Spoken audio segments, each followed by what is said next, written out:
ನಮಸ್ತೆ. ಒಬ್ಬ ವ್ಯಕ್ತಿ ಕತೆ, ಚಿತ್ರಕಥೆ, ನಿರ್ದೇಶನ, ಶೂಟಿಂಗ್, ಎಡಿಟಿಂಗ್ ಎಲ್ಲವನ್ನು ಮಾಡಿ 2 ಶಾರ್ಟ್ ಮೂವಿನ ಮಾಡಿದ್ದಾರೆ. ಅದು ಒಂದು ರೆಡ್ಮಿ ಫೋನ್ನಿಂದ ಹಾಗೂ HP ಲ್ಯಾಪ್ಟಾಪ್ನ ಬಳಸ್ಕೊಂಡು.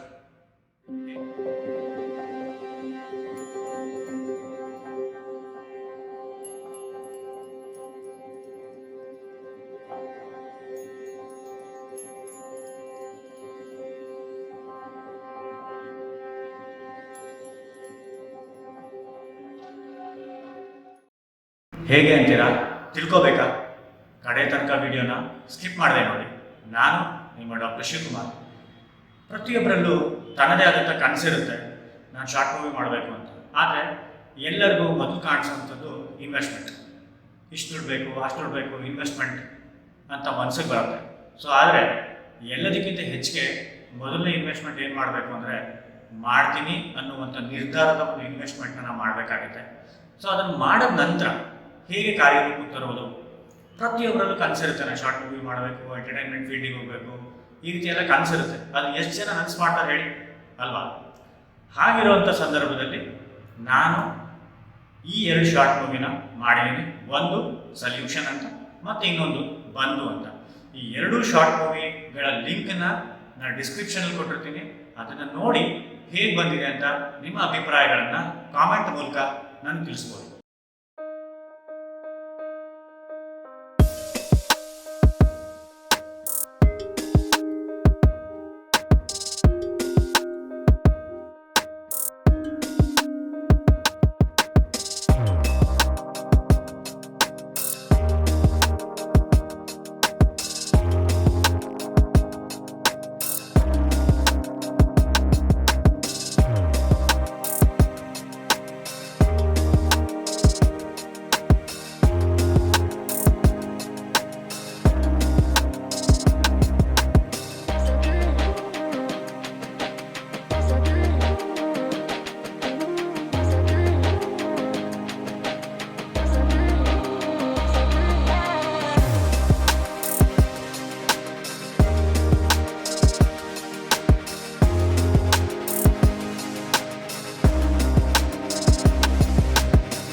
ಆದರೆ ಇಲ್ಲಿ ನಾನು ಇನ್ನೊಂದು ವಿಚಾರ ಏನು ಹೇಳಕ್ಕೆ ಇಷ್ಟಪಡ್ತೀನಿ, ಹೇಗಿದ್ದು ನಮಗೆ ಇನ್ಸ್ಪಿರೇಷನ್ ಆಯಿತು ಅಂತ ಹೇಳಿದ್ರೆ, ನಾನು ಮಾಡಿದಂಥ ರಾಯಭಾರಿ ಅನ್ನೋ ಒಂದು ಶಾರ್ಟ್ ಮೂವಿ ತುಂಬ ಕಲಿಕೆಗಳನ್ನು ಕೊಡ್ತು. ಅಂದರೆ ಲರ್ನಿಂಗ್ ಆಯಿತು.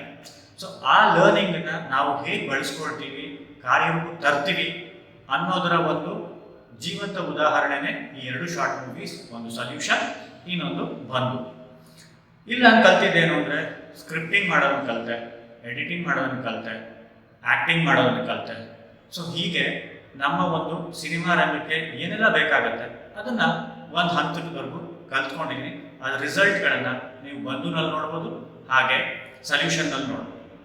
ಯಾಕೆ ಇದನ್ನು ಹೇಳ್ತಾ ಇದ್ದೀನಿ ಅಂತ ಹೇಳಿದ್ರೆ, ನಮಗೆ ಸ್ಕಿಲ್ಗಳನ್ನ ಕಲಿಯೋದಕ್ಕೆ ಅನೇಕ ಅವಕಾಶಗಳು ಸಿಗುತ್ತೆ. ಆ ಸಂದರ್ಭಗಳಲ್ಲಿ ನಮಗೆ ಸಿಗುವಂಥ ಅವಕಾಶಗಳನ್ನು ನಾವು ಬಳಸ್ಕೊಂಡು ಆ ಸ್ಕಿಲ್ಗಳನ್ನು ಕಲ್ತ್ಕೋಬೇಕು. ಯಾವಾಗ ಯಾವ ಸ್ಕಿಲ್ನ ಕಲ್ತ್ಕೋತೀರಾ ಅದು ಇಂಪಾರ್ಟೆಂಟ್ ಅಲ್ಲ, ನೀವು ಸಿಕ್ಕದಂಥ ಅವಕಾಶಗಳಲ್ಲಿ ಸ್ಕಿಲ್ಗಳನ್ನ ಕಲ್ತ್ಕೊಳ್ತಾ ಹೋಗಿ.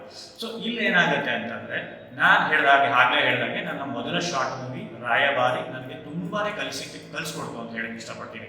ಇವಾಗ ನಿಮಗೆ ಕತೆ ಬರೆಯೋದು ಹೇಗೆ, ಆ ಕಥೆಯನ್ನು ನೀವು ಸ್ಕ್ರೀನ್ ಪ್ಲೇ ಆಗಿ ಕನ್ವರ್ಟ್ ಮಾಡೋದು ಹೇಗೆ, ಹಾಗೆ ಆ್ಯಕ್ಟರ್ ಇರ್ಬೋದು, ಲೊಕೇಶನ್ ಹುಡ್ಕೋದಿರ್ಬೋದು, ಎಡಿಟಿಂಗ್ ಮಾಡೋದಿರ್ಬೋದು, ಲೈಟಿಂಗ್ ಮಾಡೋದಿರ್ಬೋದು, ಈ ಎಲ್ಲ ವಿಚಾರಗಳನ್ನು ನೀವು ಹೇಗೆ ಕಡಿಮೆ ಒಂದು ಬಜೆಟ್ನಲ್ಲಿ ಮಾಡ್ಬೋದು ಅನ್ನೋದಕ್ಕೆ ಈ 2 ಶಾರ್ಟ್ ಮೂವಿಗಳು ಉದಾಹರಣೆ.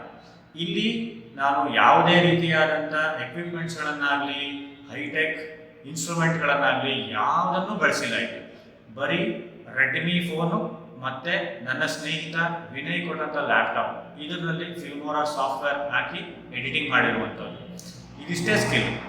ಈ ರೀತಿ ಸ್ಕಿಲ್ಲನ್ನು ನೀವು ತಿಳ್ಕೋಬೇಕಾ, ಅಥವಾ ನೀವು ನಾನು ಮಾಡಿರುವಂಥ ಶಾರ್ಟ್ ಮೂವಿಲಿರುವಂಥ ಸ್ಕಿಲ್ಲು ನನಗೆ ಸಾಕು, ನನಗೆ ಕಲಿಬೇಕು ಅನ್ನೋ ಆಸಕ್ತಿ ಇದೆಯಾ? ನೀವು ನನ್ನನ್ನು ಸಂಪರ್ಕಿಸ್ಬೋದು. ಹೇಗೆ ಅಂತ ಹೇಳಿದ್ರೆ, ನಾನು ಡಿಸ್ಕ್ರಿಪ್ಷನಲ್ಲಿ ನನ್ನ ಮೇಲ್ ಐ ಡಿ ಹಾಕಿರ್ತೀನಿ, ಆ ಮೇಲ್ ಐ ಡಿ ಬರ್ರಿ, ಅಥವಾ ಕಾಮೆಂಟ್ನಲ್ಲಿ ತಿಳಿಸಿ ನಾನು ನಿಮ್ಮನ್ನು ಭೇಟಿ ಮಾಡಬೇಕು, ನಾನು ಈ ಸ್ಕಿಲ್ಗಳನ್ನ ಕಲ್ತ್ಕೋಬೇಕು ಅಂತ. ನಾನು ಕಲ್ತಿರುವಂಥ ಸ್ಕಿಲ್ಗಳನ್ನು ನಿಮ್ಮ ಜೊತೆ ಶೇರ್ ಮಾಡೋಕ್ಕೆ ನಾನು ರೆಡಿ ಇದ್ದೀನಿ. ಯಾಕೆ ಅಂತ ಹೇಳಿದ್ರೆ, ಇವತ್ತು ಸ್ಕಿಲ್ ಯುಗ. ನೀವು ಕಲ್ತಿರುವಂಥ ಸ್ಕಿಲ್ಗಳು ನಿಮ್ಮನ್ನು ನೆಕ್ಸ್ಟ್ ಹಂತಕ್ಕೆ ಕರ್ಕೊಂಡು ಹೋಗುತ್ತೆ. ಹೇಗೆ ಅನ್ನೋದು ಅದು ನಿಮ್ಮ ಕೈಲಿರುತ್ತೆ. ಹಾಗಾಗಿ ಈ 2 ಶಾರ್ಟ್ ಮೂವಿಗಳು ನನ್ನ ಜೀವನದಲ್ಲಿ ಒಂದು ಕಲಿಕೆಯ ಒಂದು ರಿಸಲ್ಟ್ಸ್. ಸೊ ಹಾಗಾಗಿ ನಾನು ಹೇಳೋದಿಷ್ಟೇ, ಪ್ರತಿಯೊಬ್ಬರು ನಿಮ್ಗೆ ಯಾವ ಕ್ಷೇತ್ರದಲ್ಲಿ ಆಸಕ್ತಿ ಇದೆ ಸ್ಕಿಲ್ಗಳನ್ನ ಕಲ್ತ್ಕೊಳ್ಳೋಕ್ಕೆ, ಆ ಸ್ಕಿಲ್ಗಳನ್ನ ಕಲ್ತ್ಕೊಳ್ಳಿ, ಅದನ್ನ ಇಂಪ್ಲಿಮೆಂಟ್ ಮಾಡಿ. ಕಾಯಬೇಡಿ ಅವಾಗ ಮಾಡೋಣ ಇವಾಗ ಮಾಡೋಣ, ಅವ್ರು ಹಾಗಂತಾರೆ ಇವ್ರು ಹೀಗಂತಾರೆ ಅಂತ ನೀವು ಅಂದ್ಕೊಳ್ತಾ ಹೋದರೆ ನೀವೇನೂ ಸಾಧಿಸೋಕ್ಕಾಗಲ್ಲ. ಆದರೆ ನೀವು ಒಂದ್ಸತಿ ಮನಸ್ಸು ಮಾಡಿ ನಿಮ್ಮ ಒಂದು ಹೆಜ್ಜೆನ ತಗೊಂಡಾಗ ಅದರದ್ದೇ ಆದಂಥ ಎಲ್ಲ ಬೇಕಾಗುವಂಥ ಎಲ್ಲ ಒಂದು ಸೌಲಭ್ಯಗಳು ತಾನೇ ಒದಗಿ ಬರೋದಕ್ಕೆ ಶುರುವಾಗುತ್ತೆ. ಒಂದೇನೆಂದರೆ, ನೀವು ಮನಸ್ಸು ಮಾಡಬೇಕು. ಈ ರೀತಿ ನಾನು ಮಾಡಲೇಬೇಕು ಅನ್ನೋ ಒಂದು ಮನಸ್ಸನ್ನು ಮಾಡಿದಾಗ ನನಗೆ ಈ 2 ಶಾರ್ಟ್ ಮೂವಿಗಳನ್ನು ಮಾಡೋದಕ್ಕೆ ಅವಕಾಶ ಸಿಕ್ತು. ಹಾಗೆ ಈ ಒಂದು ವಿಡಿಯೋ ಮೂಲಕ ನಾನು ಆ 2 ಶಾರ್ಟ್ ಮೂವಿನಲ್ಲಿ ಆ್ಯಕ್ಟ್ ಮಾಡಿದಂಥ ಪ್ರತಿಯೊಬ್ಬರಿಗೂ, ಹಾಗೆ ಸಪೋರ್ಟ್ ಮಾಡಿದಂಥ ಪ್ರತಿಯೊಬ್ಬರಿಗೂ ನನ್ನ ಕಡೆಯಿಂದ ತುಂಬ ಹೃದಯದ ಧನ್ಯವಾದಗಳನ್ನು ಹೇಳಕ್ಕೆ ಇಷ್ಟಪಡ್ತೀನಿ. ಯಾಕೆ ಅಂತ ಹೇಳಿದ್ರೆ, ಆ ಕೃತಜ್ಞತಾ ಮನೋಭಾವ ನಮ್ಗೆ ಇರಬೇಕು. ಈಗ ಅವರೆಲ್ಲ ಕೈ ಜೋಡಿಸಿದ್ರಿಂದನೇ ಈ 2 ಶಾರ್ಟ್ ಮೂವಿಗಳು ತುಂಬ ಚೆನ್ನಾಗಿ ಮೂಡಿ ಬಂದಿದೆ ಅಂತ ಹೇಳಕ್ಕೆ ಇಷ್ಟಪಡ್ತೀನಿ. ಯಾಕಪ್ಪ ನಾನು ನಿಮಗೆ ಶೇರ್ ಮಾಡ್ತಾ ಇದ್ದೀನಿ ಅಂದರೆ, ಒಬ್ಬ ಟೀಚರ್ ಆಗಿ ನೀವು ಏನೆಲ್ಲ ಸ್ಕಿಲ್ಗಳನ್ನ ಕಲಿಬೋದು, ಆ ಸ್ಕಿಲ್ಗಳು ನಿಮ್ಮನ್ನು ಯಾವ ಲೆವೆಲ್, ಇದೆಲ್ಲ ನಿಮ್ಗೊಂದು ನಿಮ್ಮ ಒಂದು ರೆಕಗ್ನಿಷನ್ಗೋಸ್ಕರ ತುಂಬಾ ಹೆಲ್ಪ್ ಆಗುತ್ತೆ ಅಂತ ಹೇಳಕ್ಕೆ ಇಷ್ಟಪಡ್ತೀನಿ. ಹಾಗಾಗಿ ತುಂಬ ಕಾಯಬೇಡಿ, ನಾನು ಅದು ಮಾಡೋಕ್ಕಾಗಲ್ಲ ಇದು ಮಾಡೋಕ್ಕಾಗಲ್ಲ, ಇಲ್ಲ, ನೀವು ಮಾಡ್ತೀನಿ ಅಂತ ಮನಸ್ಸು ಮಾಡಿ ನಿಮ್ಮ ಹತ್ರ ಇರುವಂಥ ಸೌಲಭ್ಯಗಳಲ್ಲೇ ಕಡಿಮೆ ಪ್ರಮಾಣದಲ್ಲಿ ಅಥವಾ ಕಡಿಮೆ ಬಡ್ಜೆಟಲ್ಲಿ ನೀವು ಶಾರ್ಟ್ ಮೂವಿಗಳನ್ನು ಮಾಡಬಹುದು. ಹಾಗಾಗಿ ನಿಮಗೇನಾದರೂ ಸಹಾಯ ಬೇಕು ಅಂತ ಹೇಳಿದ್ರೆ, ನನ್ನ ಕಡೆಯಿಂದ ಸಹಾಯ ಆಗುತ್ತೆ ಅಂತ ನಿಮಗೆ ಅನಿಸುತ್ತೆ, ನೀವು ನನ್ನನ್ನು ಸಂಪರ್ಕಿಸಬಹುದು. ಈ ಎಲ್ಲವ ವಿಚಾರವನ್ನು ಹೇಳ್ತಾ ನಾನು ಹೇಗೆ ಶಾರ್ಟ್ ಮೂವಿನ ಮಾಡಿದೆ ಅಂತ ಸಣ್ಣದಾಗಿ ಹೇಳಿದ್ದೀನಿ. ಅದನ್ನು ನೀವು ಸಹ ಬಳಸ್ಕೊಂಡು ನಿಮ್ಮಲ್ಲಿರುವಂಥ ಸ್ಕಿಲ್ಗಳನ್ನ ಕಾರ್ಯರೂಪಕ್ಕೆ ತರ್ತಾ ನಿಮ್ಮ ಕ್ರಿಯೇಟಿವಿಟಿಗಳನ್ನು ಎಕ್ಸಿಬಿಟ್ ಮಾಡ್ತಾ ಹೋಗಿ ಅಂತ ಹೇಳ್ತಾ, ಅದೇ ರೀತಿ ಮಾಡಿದ ನಂತರ ನೀವು ಕಂಟೆಂಟ್ಗಳನ್ನು ಮಾಡಿ, ಅದೇ ನಿಮ್ಮ ಕಂಟೆಂಟ್ ಕ್ರಿಯೇಷನ್ಗೆ ಒಂದು ದಾರಿ ಆಗುತ್ತೆ. ಇದನ್ನು ಹೇಳ್ತಾ ನನ್ನ ಮಾತನ್ನು ಮುಗಿಸ್ತಾ ಇದ್ದೀನಿ. ಧನ್ಯವಾದಗಳು. ಎಲ್ಲರಿಗೂ ಶುಭವಾಗಲಿ. ಮತ್ತೊಂದು ವಿಡಿಯೋದಲ್ಲಿ ಮತ್ತೊಂದು ವಿಚಾರದೊಂದಿಗೆ ನಾನು ನಿಮ್ಮನ್ನು ಭೇಟಿ ಆಗ್ತೀನಿ. Thank you. Take care.